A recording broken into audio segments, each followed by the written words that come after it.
एक लड़की से होती है जो अपनी डांस की वीडियो बना रही होती है। पर सैम एक बहुत ही अनलकी लड़की होती है जिसके साथ हमेशा कुछ ना कुछ गड़बड़ होती ही रहती है। हेजल सैम को गुड लक टॉयज दिखाने के लिए कमरे में आती है ताकि उसे भी कुछ गुड लक मिल सके। उसके पास बहुत से लकी टॉयज थे पर एक लकी पेनी की जगह अभी भी खाली थी।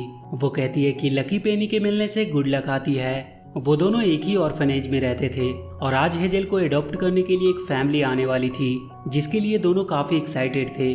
पर सैम का उस ऑर्फनेज में आज लास्ट दिन था क्योंकि अब वो 18 साल की हो चुकी थी और अब उसे कहीं और रहना होगा और अपना ख्याल खुद ही रखना होगा। इसके बाद सैम वहाँ की हेड के साथ अपने नए घर के लिए निकल जाती है। उसे वहाँ रहने के लिए काम भी करना पड़ेगा और उसकी नई जॉब अगले दिन 8 बजे से शुरू होने वाली होती है।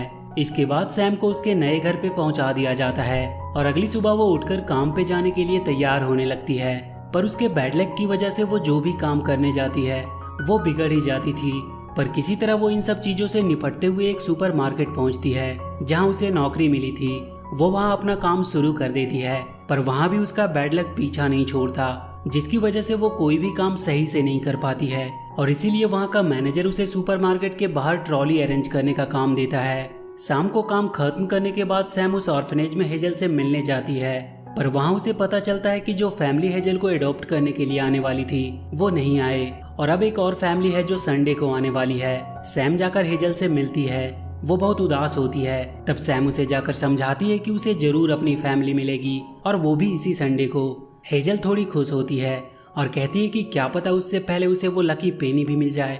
शाम को सैम एक कैफे के बाहर सैंडविच खा रही होती है तभी वहाँ पे उसे एक ब्लैक कैट दिखाई देती है। वो उस कैट को अपनी सैंडविच खाने को देती है और उसी से बातें करने लगती है कि काश उसके पास थोड़ा गुड लक होता तो वो उसे हेजल को दे देती ताकि उसे एक अच्छी फैमिली मिल सके क्योंकि उम्र बढ़ने के साथ ही फैमिली मिलने के चांसेस कम होते जाते हैं और वो नहीं चाहती कि हेजल भी उसी की तरह बिना फैमिली के रहे। पर तभी वो कैट उस सैंडविच को लेकर वहाँ से भाग जाती है। जब सैम वहाँ से उठकर जाने लगती है तो उसे वहाँ पे नीचे एक गोल्डन पेनी मिलता है। वो उसे अपने पास रख लेती है और अगली सुबह जब वो उठकर अपने सारे काम कर रही होती है तो वो नोटिस करती है कि उसका सारा काम परफेक्ट हो रहा है। उससे कोई गलती नहीं हो रही थी। वो उस पेनी को गौर से देखती है और उसे आजमाने के लिए वो जानबूझकर वो सब करने लगती है जिससे काम खराब हो पर वो हर बार परफेक्ट ही होती है। वो सुपरमार्केट में भी आज काफी अच्छे से काम कर रही होती है जिसे देखकर उसका मैनेजर भी बहुत हैरान और खुश भी होता है। पर उसकी ये खुशी ज्यादा देर तक नहीं रहती क्योंकि उसका वो पेनी गलती से टॉयलेट में फ्लश हो जाता है और उसके जाते ही उसका बैड लक फिर से वापस आ जाता है। वो फिर से उसी कैफे के बाहर खड़ी सोच रही होती है तभी वहाँ पे वो ब्लैक कैट आती है। सैम उससे बातें करने लगती है कि उसके जाने के बाद कल उसे यहाँ पे एक गुड लक पेनी मिली थी पर उसने उसे टॉयलेट में फ्लश कर दिया। ये सुनते ही वो कैट उससे गुस्से में कहता है कि तुम ऐसा कैसे कर सकती हो। एक कैट को बात करता हुआ सुनकर वो हैरान हो जाती है। सैम देखती है उस कैट के कॉलर में वैसा ही निशान है। वो समझ जाती है कि वो पेनी उसी कैट ने उसे दी थी। वो उससे एक और पेनी मांगने लगती है पर वो कैट वहाँ से भागने लगता है। सैम उसका पीछा करती है और एक जगह वो छुपकर देखती है कि वो कैट कोई पासवर्ड डालकर एक पोर्टल खोलता है और फिर उसके बाद वो उसके अंदर चला जाता है। सैम भी उसके पीछे उस पोर्टल के अंदर चली जाती है और इसके बाद वो एक अलग ही दुनिया में पहुंच जाती है। वो कैट उसे वहां देखकर बहुत डर जाता है। वो उससे कहता है कि वो उसका पीछा क्यों नहीं छोड़ देती। वो कैट उसे बताता है कि उस दिन उसके कॉलर से गलती से वो पेनी वहां गिर गई थी। वो पेनी लकलैंड वालों को इंसानों की दुनिया में भी लकी बनाती है और इसीलिए वो उसे हमेशा अपने साथ ही रखते हैं और यहाँ लकलैंड में इंसानों का आना मना है। तभी उन्हें कोई आता हुआ सुनाई देता है। वो कैट जल्दी से सैम को वहाँ छुपा देता है। इसके बाद सैम देखती है कि 2 लकी लेप्राकॉन उसके सामने आए जिन्हें बस उसने खिलौने के रूप में ही अभी तक देखा होता है। वो लेप्राकॉन उस कैट से उसका पेनी मांगने लगते हैं क्योंकि वापस आने के बाद सबको वो पेनी वहाँ के पेनी डिपो में जमा करनी होती है। वो कैट उनसे कहता है कि आज वो अपनी पेनी खुद कैप्टन को दे के आएगा। अब वो कैट बहुत परेशान होता है क्योंकि उसे कुछ भी करके वो पेनी ढूंढनी होगी। सैम उसे एक आइडिया देती है कि वो लेप्रोकॉन के कपड़े पहनकर वहाँ के पेनी डिपो में जाएगी और फिर वहाँ से एक कॉइन चुरा कर ले आएगी और फिर उससे पहले वो हेजल को गुड लक देके वो पेनी उसे वापस कर देगी। तभी हमें पता चलता है कि उस कैट का नाम बॉब है और उसे उसका आइडिया बिल्कुल पसंद नहीं आता क्योंकि पेनी डिपो तक पहुंचने से पहले उसे वो पेनी गेट पे ही जमा करनी होती है। तब सैम उसे अपने बैग के बटन को पेनी की तरह तब तक इस्तेमाल करने को कहती है। बॉब को भी उसकी बात माननी पड़ती है क्योंकि उसके पास और कोई रास्ता नहीं था। इसके बाद हम देखते हैं कि वहाँ की कैप्टन सारी कैट से उसका पेनी कलेक्ट कर रही है। बॉब सैम को वहाँ के दूसरे रास्ते से अंदर जाने को कहता है और वो जाकर कैप्टन को अपनी बातों में फंसाता है और फिर जल्दी से उस बटन को डालकर वहाँ से आगे बढ़ जाता है। बॉब सैम को अपने फ्रेंड जेरी के कपड़े पहनने को कहता है और फिर वो दोनों पेनी डिपो की तरफ निकल पड़ते हैं। वहाँ का नज़ारा देखकर सैम की आंखें खुली की खुली ही रह जाती है। वहाँ से आगे बढ़ने के बाद वो जेरी से मिलते हैं। बॉब जेरी को सैम से मिलवाता है और वो जेरी को कहता है कि सैम का यहाँ पे आज पहला दिन है और वो उसे वहाँ के पेनी डिपो में ले जाने को कहता है क्योंकि वहाँ पे जाना सिर्फ लेप्रेकॉन को ही अलाउ था। सैम जेरी के साथ वहाँ अंदर चली जाती है जहाँ पे वो सारे लेप्रेकॉन के साथ मिलकर पेनी पॉलिश करने का काम करने लगती है। पर उसी दौरान उसके हाथ में वही बटन आ जाता है और उसी वजह से सब कुछ गड़बड़ हो जाता है। सबको वहाँ से बाहर निकाल दिया जाता है। वहाँ से बाहर आने के बाद सैम जेरी को अपनी सारी सच्चाई बता देती है कि वो कोई लेप्रेकॉन नहीं है बल्कि वो एक इंसान है जो यहाँ पेनी की तलाश में आई है। उसकी बात सुनकर जेरी बहुत डर जाता है। वो बॉब से कहता है कि तुम्हें पता है ना कि अगर कैप्टन को ये बात पता चली तो वो उन दोनों को बैड लक लैंड भेज देगा जो कि ठीक इसके नीचे है। तभी वहाँ पे बैड लक को सर्च करने के लिए रैबिट्स की फौज आती है। इसके बाद जेरी सैम को बताता है कि पहले जब कभी भी कोई पेनी गुम हो जाती थी तो वो बनी ड्रोन की मदद से उसे ढूंढ कर लाते थे, पर उसे बहुत समय से इस्तेमाल नहीं किया गया है। इसीलिए उसे चार्ज करने के लिए सबसे पहले उन्हें एक गोल्डन क्रिस्टल की जरूरत होगी जो कि ऊपर के फ्लोर में है। जेरी सैम से कहता है कि वो जाकर बनी ड्रोन को ले आएगा और वो दोनों कंट्रोल रूम में जाकर उसे ऑपरेट करने का कोई तरीका निकाले। इसके बाद वो तीनों अपने मिशन पे निकल जाते हैं और वो तीनों वहाँ के रिसर्च सेंटर में पहुँचते हैं जहाँ पे गुड लक बनाया जाता था। इसके बाद वो लोग वहाँ पहुँचते हैं जहाँ पे पिग मास्टर क्रिस्टल बनाने वाले थे। तभी वहाँ पे एक ड्रैगन आती है जो लकलैंड की हेड होती है। वो बैड लक को बहुत ही जल्द सूंघ लेती थी और इसके बाद सारे पिग्स मिलकर क्रिस्टल बनाने लगते हैं और वो तीनों एक क्रिस्टल चुराने की कोशिश करने लगते हैं और बॉब की मदद से वो एक क्रिस्टल चुरा लेते हैं जिसे लेकर जेरी बनी ड्रोन को निकालने के लिए निकल जाता है। वहाँ सैम को बॉब एक मशीन दिखाता है जिसे रैंडमाइजर कहा जाता था, जिसमें उन सारे क्रिस्टल को डाला जाता है और फिर वो मशीन उन क्रिस्टल को तोड़कर उससे गुड लक निकालते हैं। उस मशीन में 2 स्टोन भी लगे होते हैं जिनमें से एक ऊपर से गुड लक को खींचता है और एक नीचे से बैड लक को, और फिर वो उन्हें मिक्स करके लक लाइन के थ्रू इंसानों के पास भेज देते हैं। जेरी तब तक बनी ड्रोन के पास पहुंच चुका था और अब बॉब वहां के कंट्रोल रूम में जाके उसे कंट्रोल करने का तरीका ढूंढता है। सैम देखती है वहां से वो पूरी दुनिया पे नजर रख रहे होते हैं। बॉब वहां के एक बनी का ध्यान भटकाते हुए उसका कंप्यूटर ले लेता है और जॉय स्टिक की मदद से बनी को कंट्रोल करने लगता है और उसे पोर्टल की मदद से इंसानों की दुनिया में पहुंचा देता है और बहुत जल्द वो उस पेनी को लोकेट भी कर लेता है और वो बनी उस पेनी को हासिल कर लेता है और फिर वो होम बटन दबाकर वहां से बाहर आ जाता है। तभी वहां पे कैप्टन का एक अनाउंसमेंट होता है कि उसे पेनी की जगह एक बटन मिला है और उन्हें 3 कैट्स पे शक है जिसमें से एक बॉब भी होता है। तभी हम देखते हैं कि वो बनी जो पेनी लेकर आया होता है वो बहुत गंदा होता है और इसीलिए वो वहाँ के डिस्पोजल वैक्यूम में चला जाता है। अब उसे ढूंढने के लिए उन्हें गुड लक और बैड लक लैंड के बीच में जाना होगा क्योंकि वहीं पे सारा कचरा इकट्ठा होता है।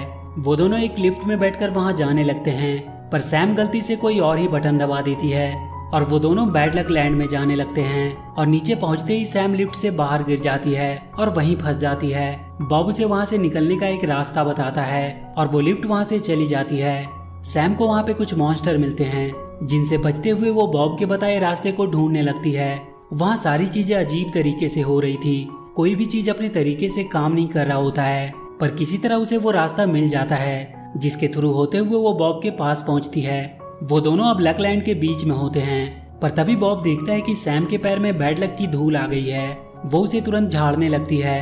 तभी उन्हें वहाँ का केयर टेकर जेफ आता हुआ दिखाई देता है। वो लोग भागकर वहीं छुप जाते हैं पर जेफ उन्हें देख लेता है और वो सैम के जूतों से उसकी धूल को साफ करने लगता है। जेफ सैम को अपनी मशीन दिखाता है जिसके थ्रू वो बैड लक को डायरेक्ट रैंडमाइजर में भेजता था। वो उसे बताता है कि पहले वो हाथ से ही बैड लक धूल को साफ करता था लेकिन एक दिन पाइप फटने की वजह से वो पूरी तरह बैड लक में डूब गया।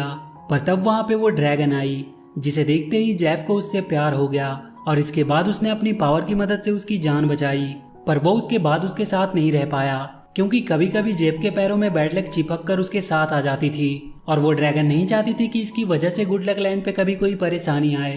पर तभी वहाँ पे कचरे के आने का अलार्म बजता है। वहाँ पहले से ही बॉब अपनी ड्रोन ढूंढ रहा होता है पर वहाँ पे जेफ उसे बताता है कि आज सुबह ही उसे वो ड्रोन मिला था जिसके पास वो पेनी भी थी, पर वो बहुत गंदी थी, इसीलिए उसने उसे पेनी डिपो में भेज दिया। सैम अब सीधा ड्रैगन से मिलने का सोचती है और वो अपने साथ एक बैड लक का टुकड़ा भी चिपका कर ले जाती है। इसके बाद सैम उस ड्रैगन के ऑफिस में पहुंचती है। वो ड्रैगन सैम के पास के बैड लक को सूंघ लेती है और तुरंत उन रैबिट्स को आवाज देती है। वो तुरंत आकर सैम के पैरों के नीचे से वो बैड लक लेके जाते हैं। वो ड्रैगन इसके बाद सैम को एक लकी पेनी देती है और कुछ दिन उसे अपने पास रखने को कहती है, जिससे उसका गुड लक लौट के वापस आ जाएगा। सैम उस पेनी को लेकर वहां से निकल जाती है, पर तभी वो देखती है कि कैप्टन ने बॉब को पकड़ लिया है, क्योंकि उस बटन पे उसे बॉब के हाथ के निशान मिले थे। वो तुरंत जाकर उन्हें रोकती है और बॉब को वो पेनी वापस दे देती है। इसके बाद वो कैप्टन पेनी लेकर वहां से चली जाती है। बॉब सैम को इन सब के लिए थैंक्स बोलता है, पर सैम उससे कहती है कि उसके पास एक प्लान है जिससे बैड लक पूरी तरह से खत्म हो जाएगा। वो दोनों जाकर जैब से छुपते हुए रैंडमाइजर को बंद कर देते हैं और इसकी वजह से बैड लक का ट्रांसमिशन रुक जाता है। और इसके बाद हेजल वापस से इंसानों की दुनिया में जाने लगती है। तभी उन्हें बैड लक की धूल दिखाई देती है। वो दोनों जल्दी से रैंडमाइजर के पास पहुंचते हैं। जेफ की मशीन ओवरलोडिंग की वजह से फट चुकी थी और उसकी वजह से गुड लक लैंड भी अब पूरी तरह से बैड लक लैंड में बदल चुका था और अब सिर्फ बैड लक ही वहां से बाहर जाने लगते हैं। वो ड्रैगन भागते हुए रैंडमाइजर के पास पहुंचती है और वो देखती है कि उनका गुड लक स्टोन भी खत्म हो चुका है और रैंडमाइजर अचानक से बंद हो जाता है और उनका लक लाइन भी टूट जाता है। सैम ड्रैगन से कहती है कि उसे वापस घर जाना है और तब सबको पता चलता है कि सैम एक इंसान है, तो वो सब उस पर बहुत गुस्सा करते हैं और उसे इन सब के लिए जिम्मेदार मानते हैं। सारे लोग उदास होकर वहां से चले जाते हैं। सैम बैठकर रोने लगती है क्योंकि उसी की वजह से सब कुछ खत्म हो चुका था, पर बॉब उसे समझाता है कि तुम एक अच्छी इंसान हो जो हमेशा दूसरों की भलाई के बारे में ही सोचती है और आज भी वो अपनी दोस्त हेजल के लिए वो पेनी पाना चाहती है, ना कि खुद के लिए। तभी सैम को याद आता है कि उसने बैड लक लैंड में कहीं पे एक जगह गुड लक को देखा था। वो दोनों फिर से बैड लक लैंड में पहुंचते हैं। वो दोनों वहाँ के एक जूस सेंटर में जाते हैं जहाँ उन्हें कुछ रूट्स और गॉबलिन मिलते हैं। वहाँ का हेड रूटी उन्हें गुड लक का एक बॉक्स देता है जो उन्हें बहुत पहले मिला था।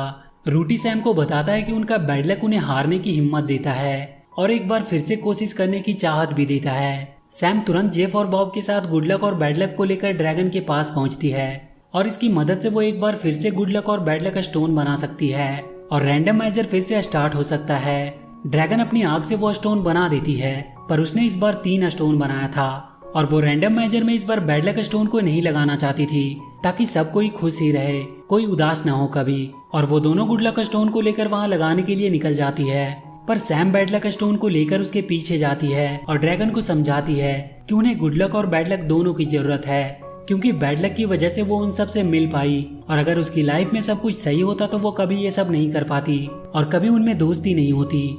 ड्रैगन भी समझ जाती है कि दुनिया को दोनों लक की जरूरत है और फिर वो दोनों स्टोन को वहाँ पे लगा देते हैं, जिसकी वजह से रैंडमाइजर फिर से एक बार शुरू हो जाता है और एक बार फिर से वहाँ पे सब कुछ पहले की तरह हो जाता है। सैम देखती है कि हेजल को एक फैमिली ने अडॉप्ट कर लिया है और इसके बाद ड्रैगन सबके साथ बैड लक लैंड में जाता है और वो उन्हें एक गुड लक स्टोन देती है और इसके बाद सैम वापस जाने लगती है, पर बॉब भी हमेशा उसके साथ ही रहने की बात कहता है। और इसके बाद हम सैम और बॉब को हेजल से मिलते हुए देखते हैं और इसी के साथ ये मूवी यहीं पर खत्म हो जाती है। तो वीडियो अगर अच्छी लगी हो तो please do like and share the video and please subscribe to my channel.